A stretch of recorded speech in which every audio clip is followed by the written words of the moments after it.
Bismillahirrahmanirrahim. Assalamualaikum warahmatullahi wabarakatuh. Alhamdulillahilladzi hadana li hadza wa ma kunna linahtadiya laula an hadanallah. Asyhadu an la ilaha illallah wahdahu la syarika lah wa asyhadu anna Muhammadan abduhu wa rasuluh la nabiyya wa la rasula ba'dah. Allahumma salli wa sallim ala nabiyyina Muhammadin bin Abdullah wa ala alihi wa ashabihi wa man tabi'ahum bi ihsanin ila yaumil qiyamah. Amma ba'd, fa ya ayyuhal hadirun ittaqullaha haqqa tuqatih wa la tamutunna illa wa antum muslimun. Alhamdulillah rabbil alamin. Ibu bapak rahimakumullah, di kesempatan sore hari ini kita kembali ngaji untuk memanfaatkan waktu yang Allah berikan kepada kita untuk silatul ilmi, untuk talabul ilmi. Semoga niatan kita dan juga praktik atau amaliyah kita di sore hari ini menjadi salah satu wasilah turunnya rahmatnya Allah, maghfirahnya Allah kepada kita semuanya. Amin ya rabbal alamin. Salawat dan salam senantiasa tercurahkan terlimpahkan kepada junjungan kita Nabi Muhammad sallallahu alaihi wasallam. Bapak Ibu rahimakumullah, tema besarnya sebenarnya masih tentang amaliyah hari Jumat ya. Ini tema yang diberikan kepada saya untuk kajian hari terakhir, hari ketiga ini. Nanti mungkin bisa ditambah dengan beberapa materi, tapi masih berkaitan dengan itu. Oke. Jamaah yang Allah, kita sangat-sangat menghargai waktu, kemudian sangat menghargai ilmu. Bahkan Nabi Muhammad SAW memberikan satu istilah. Kalau ada seperti sekarang nih kumpulan ngaji, kumpulan ta'lim, itu diibaratkan sebagai raudhatun min riyadil jannah. Jadi salah satu taman surganya Allah Subhanahu wa taala. Rasul memerintahkan farta'u. Kalian kalau lewat ke taman-taman surga itu maka mampir. Nah, taman surga oleh Rasulullah diusahakan sebagai atau dimaknai sebagai tempatnya talabul ilmi. Jadi sekarang kita sedang berada di salah satu taman surganya Allah Subhanahu wa taala. Mudah-mudahan memudahkan kita besok masuk ke dalam surganya Allah Subhanahu wa taala. Bapak Ibu yang dirahmati Allah Subhanahu wa taala, kita lanjut kajian yang kemarin. Ngaji kemarin masih tentang amaliyah hari Jumat.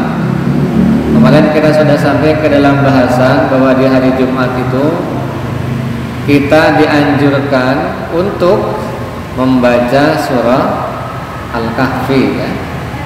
110 ayat itu dibaca. Hadis-hadis mengenai itu sudah disampaikan kemarin. Bagaimana ketika kita membaca surah Al-Kahfi, diilustrasikan, digambarkan cahayanya akan tembus sampai ke langit. Hadis yang lain diibaratkan antara Jumat yang satu dengan Jumat depannya itu ada cahaya. Kemudian hadis yang lain memberikan perintah kepada kita hari kemarin ya, bahwa kita akan dihindarkan dari fitnah Dajjal. Muncul pertanyaan Bapak Ibu, kenapa dengan awal membaca surah Al-Kahfi di malam Jumat, di hari Jumat, begitu besar hikmah yang diberikan oleh Allah Subhanahu wa taala kepada kita. Hikmah tersebut dijelaskan melalui kalam-kalam Rasulullah, melalui hadis Nabi Muhammad SAW. Sebab memang di dalam surah Al-Kahfi itu pertama ada kisah Ashabul Kahfi tentang keimanan ya. Yang kedua ada kisah bagaimana Zulkarnain, ada Ya'juj Ma'juj. Ini kisah tentang bagaimana jabatan atau posisi, kan gitu.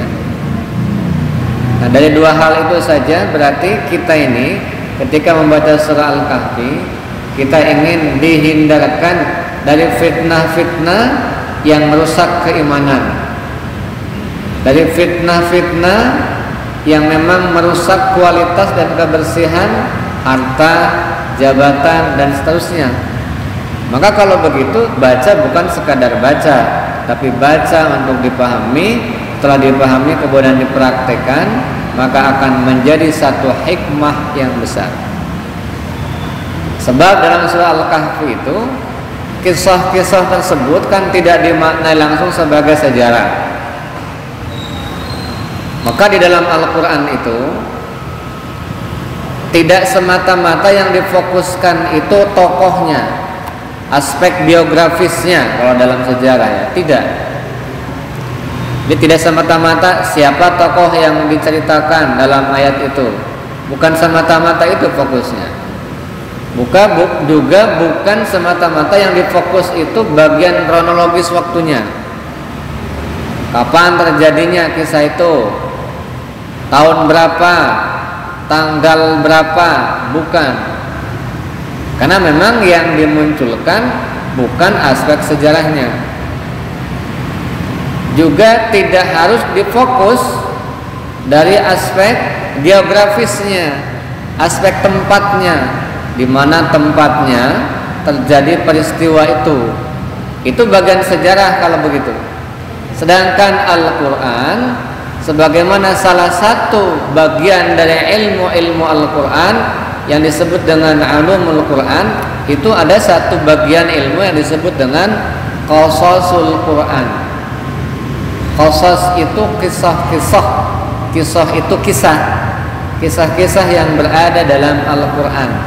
Dan salah satu surah Al-Quran ada surah Al-Qasas. Qasas, kisah-kisah. Qasasul Quran, ilmu yang membahas tentang kisah-kisah yang ada dalam Al-Quran. Maka kalau begitu, tidak tepatlah kalau kita mengatakan bahwa itu sejarah, tetapi lebih tepatnya itu adalah kisah atau kisah. Sehingga apa bedanya sejarah dengan kisah atau kisah? Kalau sejarah tadi harus jelas biografisnya, tokohnya siapa saja, nama lengkapnya siapa, harus jelas di mana aspek geografisnya, tempatnya di mana berlangsungnya peristiwa itu, harus jelas aspek kronologisnya, kapan terjadinya, tanggal berapa, hari apa, tahun berapa, itu sejarah. Tetapi kalau kisah bukan itu.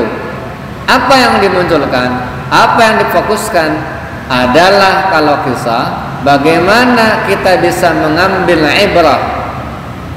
Ibrah itu i'tibar, i'tibar itu pelajaran atau juga hikmah di balik kisah itu. Itu yang terpenting ketika Al-Quran menyampaikan ayat-ayatnya yang mengandung kisah, sebagaimana dalam surah Al-Kahfi.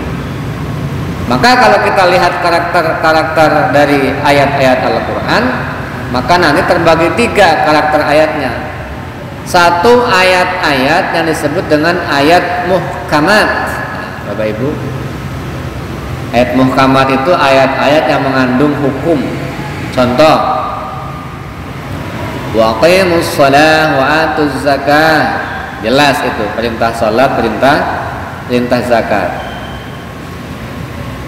Ayat-ayat tentang ghanimah, ya, rampasan perang, bagaimana pembagiannya, itu hukum. Ayat-ayat tentang hukum-hukum yang dibahas oleh fikih jinayat, tentang bagaimana seseorang ketika melanggar syariat, apa hukumannya.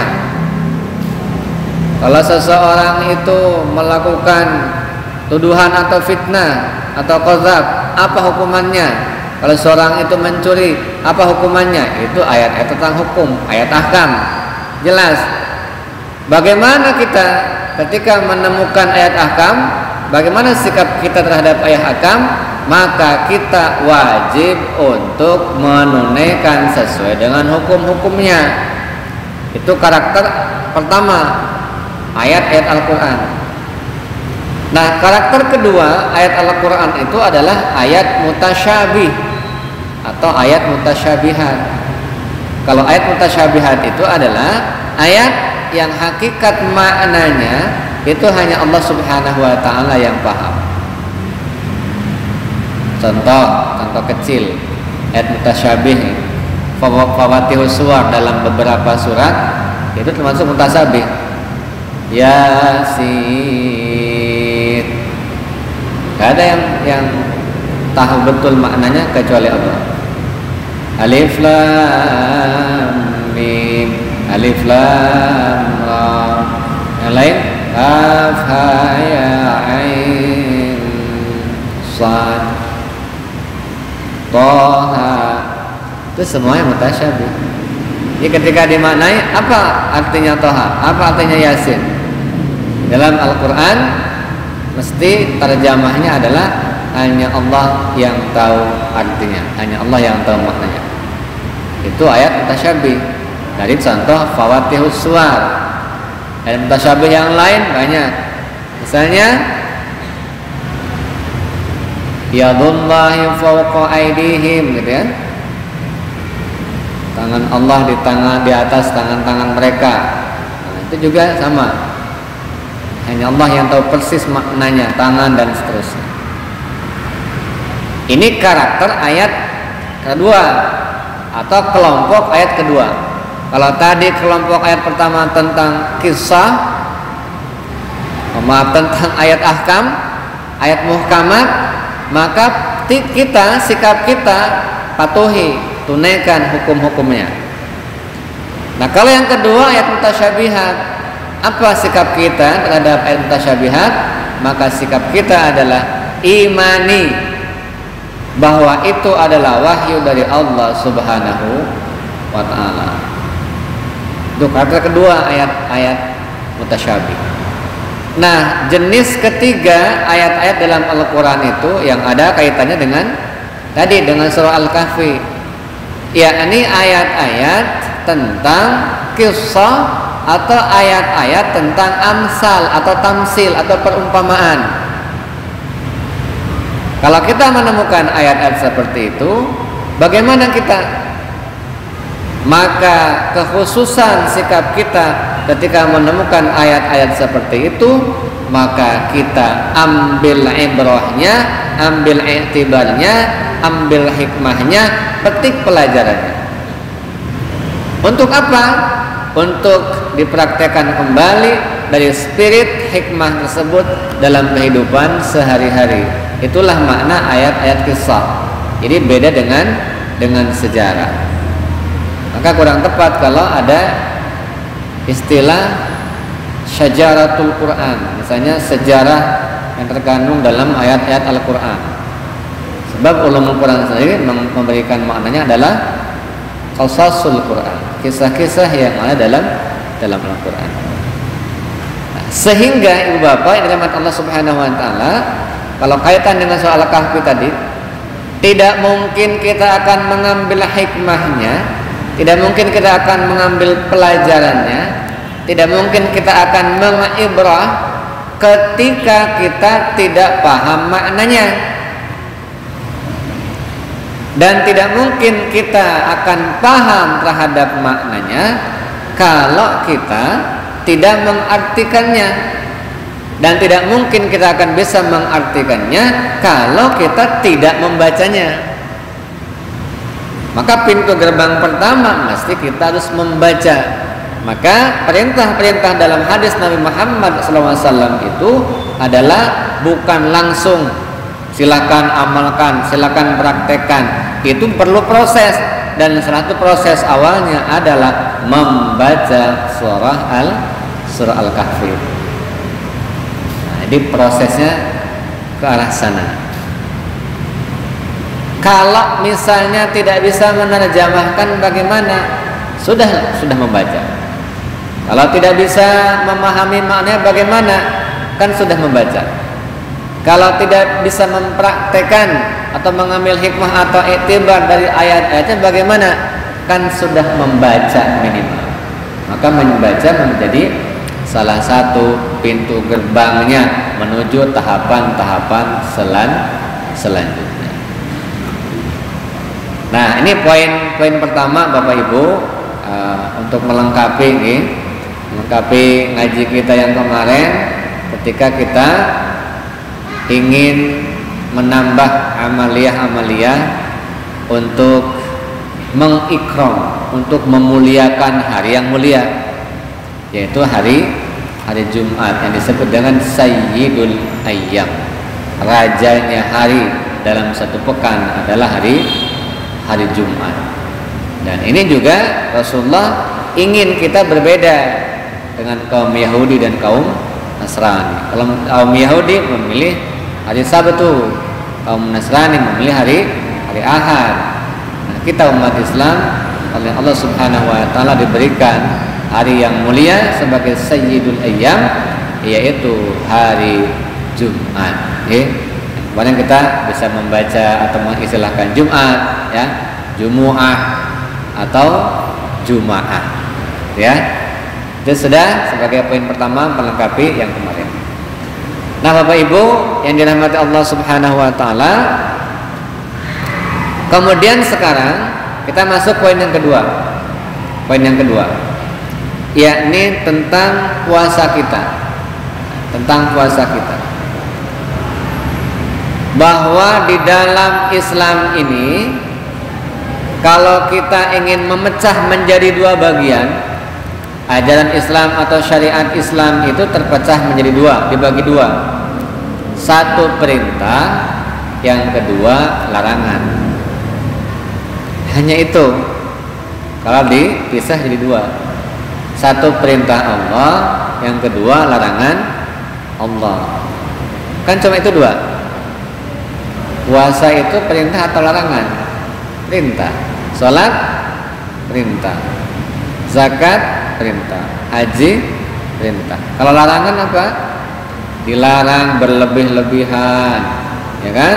Dilarang menyombongkan diri, dilarang mencuri dan seterusnya. Itu larangan-larangan Allah. Sehingga kalau kita sudah paham mana perintah, mana larangan, kita sudah dalam kategori aman. Asal kita didasari dengan iman, kan gitu. Dari dua hal tadi, dari perintah dan larangan, itulah yang memunculkan akhirnya yang disebut dengan hukum taklifi. Nah, hukum taklifi itu apa Bapak Ibu? Hukum taklifi itu kalau bahasa gampangnya hukum yang membebani, beban lah.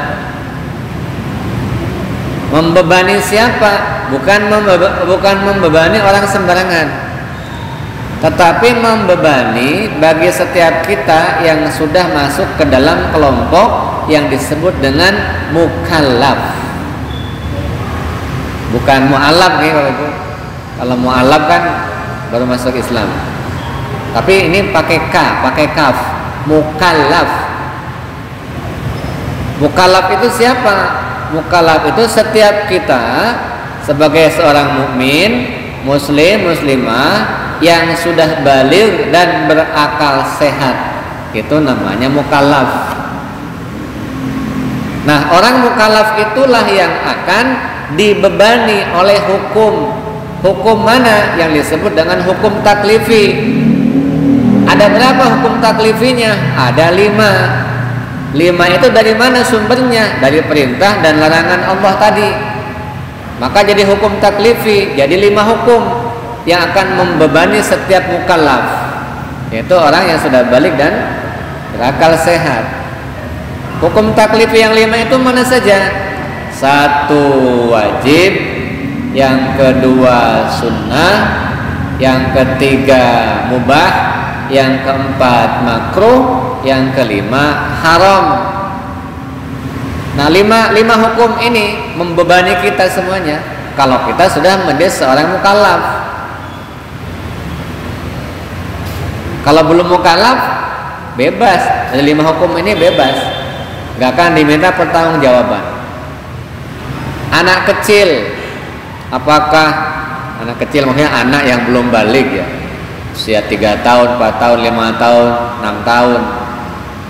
Apakah dia wajib sholat? Tidak. Belum kena hukum taklifi wajib. Wajib puasa? Tidak. Tapi kita yang sudah mukallaf, ya, balik dan berakal nih, berakal sehat, kena semua hukum mukallaf bagi kita kena. Salat yang 5 waktu wajib bagi kita, sudah punya beban kita wajib. Puasa bulan Ramadan nih tanpa ada uzur, tanpa ada alasan secara syariat, wajib. Kita kena beban wajib itu. Kemudian yang sunnah mana? Salat rawatib, baik qabliyah maupun ba'diyah. Kita kena beban, tapi itu sunnah. Yang oleh kita sunnah itu sering diartikan dilakukan dapat pahala, nggak dilakukan nggak apa-apa, kan sering gitu gue. Kalau sunnah ya, ini hukumnya apa? Sunnah. Oh berarti dilakukan dapat pahala, nggak dilakukan dan nggak apa-apa, nggak dosa. Itu yang paling sering kita pahami. Nah, sekarang mumpung di Ramadan ini kita geser pemahaman kita. Jadi sunnah itu bukan pemahamannya adalah dilakukan dapat pahala, nggak dilakukan nggak apa-apa, bukan begitu.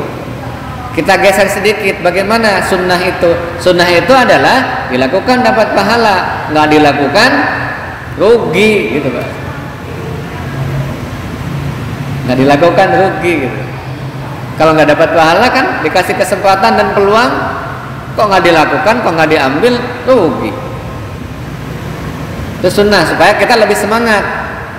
Karena kalau hanya mengatakan dilakukan dapat pahala, nggak dilakukan tuh nggak apa-apa, kan cuma sunnah. Udah, kita nggak punya beban apa-apa, nggak melakukan pun. Tapi kalau sudah prinsip kita dilakukan dapat pahala, nggak dilakukan rugi. Dikasih peluang akan dikasih pahala Allah, kita nggak melakukan, rugi kita. Itu sunnah. Kalau yang mubah bagaimana? Mubah itu hal-hal yang sifatnya ibahah dan itu halal, misalnya makan, minum, itu sifatnya ibahah, ya. Ibahah itu mubah, boleh-boleh saja, hal-hal yang sifatnya mubah. Nah, di dalam bulan Ramadan ini, Bapak Ibu yang dirahmati Allah Subhanahu wa taala, jangankan yang haram, jangankan yang makruh, yang ibahah dan mubah saja, selama kita berpuasa menjadi hal yang terlarang bagi kita untuk minum, terlarang bagi kita untuk makan. Padahal tadinya hukumnya ibahah, mubah, silakan makan dan minum.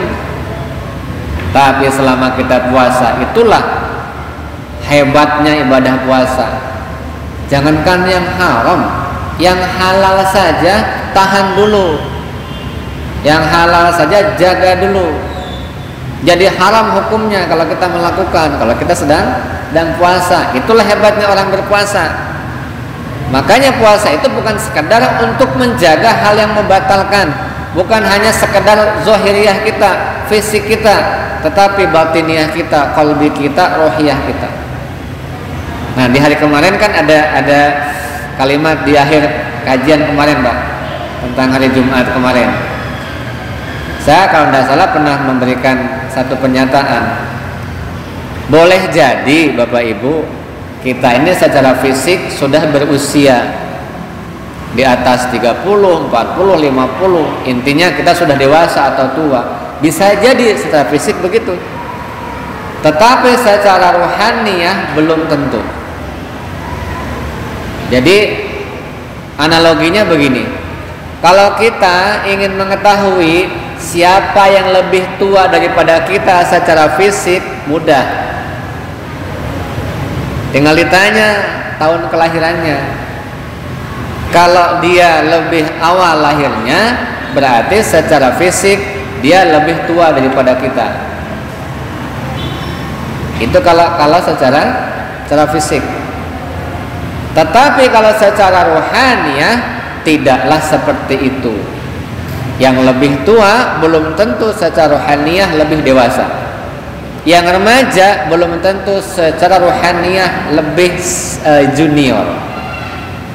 Sebab yang namanya rohaniah kita tergantung kedekatan kita kepada Allah Subhanahu wa ta'ala. Ketika rohaniah kita lebih dekat kepada Allah, dia semakin dewasa. Tapi ketika rohaniah kita semakin jauh dengan Allah, maka dia semakin bersifat kekanak-kanakan. Tetapi logikanya harusnya semakin menuanya fisik kita, semakin dewasanya fisik kita, rohaniah kita juga semakin dewasa. Nah, Ibu Bapak yang dirahmati Allah Subhanahu wa taala, kembali ke bahasan yang tadi, bahwa dalam puasa itu hukum taklifi yang 5 tadi, jangankan yang haram, yang halal saja harus dijaga. Yang halal saja harus dihindari, yang halal saja harus dijauhi ketika sedang melaksanakan ibadah puasa. Maka sesungguhnya itulah kenapa Nabi Muhammad sallallahu alaihi wasallam memberikan satu syariat dari Allah Subhanahu wa taala melalui beliau kepada kita, supaya apa? Supaya kita merasakan, oh ternyata nek kita kepengen jadi orang mulia dan masuk surga itu, ternyata godaannya itu hal-hal yang membuat kita itu malas, hal-hal yang membuat kita itu terpaksa. Itu kalau masuk surga. Maka Nabi Muhammad memberikan satu penjelasan dalam sebuah hadis. Apa hadisnya? Huffatil jannatu bil makarih wa huffatin nar bisyahawat. Kalau surga itu diliputi oleh hal-hal yang enggan, males. Tetapi neraka itu dipenuhi oleh hal-hal yang menyenangkan nafsu kita. Nah, itulah bedanya menuju surga dan menuju neraka. Sehingga Bapak Ibu, kalau kita berkelakar ya, bercanda, tapi canda untuk menambah keimanan. Mungkin begini Bapak Ibu, mungkin ya, kalau ada pengumuman Bapak Ibu, ada pengumuman nih, pokoknya di Ramadan tahun ini Bapak Ibu kaum muslimin bebas, tidak usah puasa.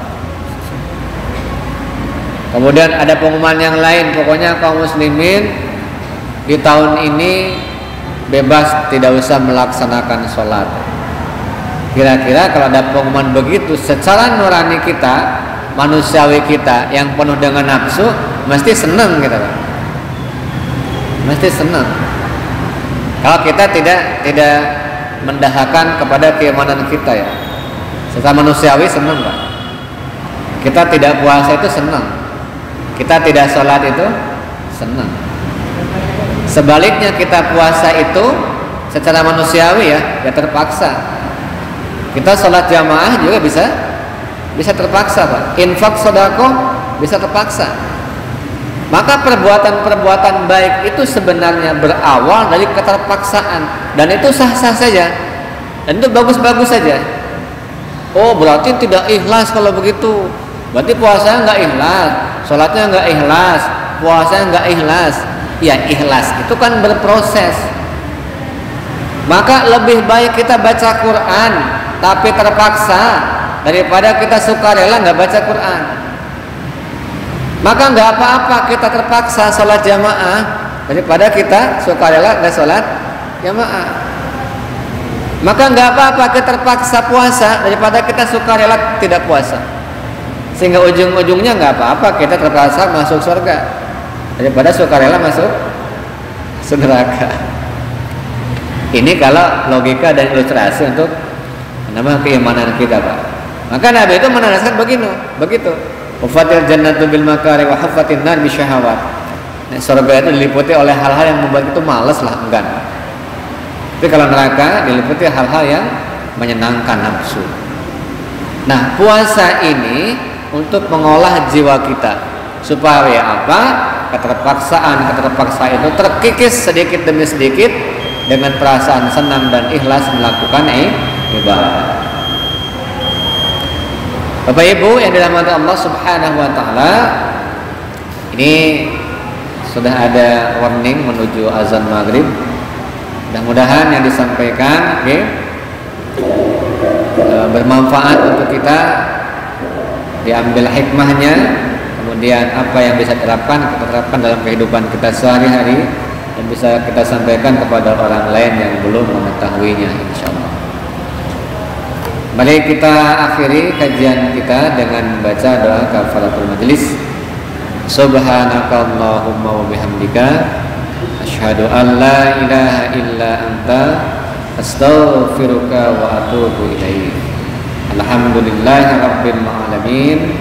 Wassalamualaikum warahmatullahi wabarakatuh.